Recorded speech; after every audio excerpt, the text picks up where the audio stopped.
katika sehemu kubwa ambayo leo imekuwa ni chachu ya kuharibu akhlaki za watu ni hayo matelevision ambayo watu wameyaweka katika majumba yao. Vingamuzi hivyo watu wakawa wanatazama masizan hayo, maseries hayo, tamthilia endelevu hizo, bongo movie hizo, wakawa wanazitazama, mambo ambayo asili yake bali kwa asilimia 95 yameandaliwa na makufar alyahudu wan nasara.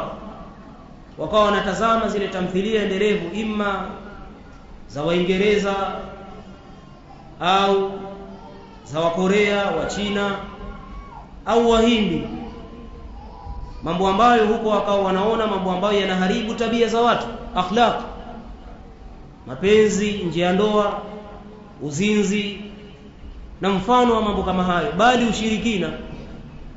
Kwa sababu ukitazama maudhui kuu ambazo zinawasilishwa katika tamthilia hizi ambazo watu wanazifuatilia, imma ni mapenzi au utakuta ni ushirikina au ulaghai, uongo na mfano wake. Watakikana Muislamu ajiepushe na mambo kama hayo, wala siupoteze muda wake katika mambo ambayo hayana faida la katika dini yake wala katika dunia yake, bali yana hasara kabisa katika dini yake kadhalika na katika akhira yake. Yatakikana watu wajiepushe na mambo kama haya.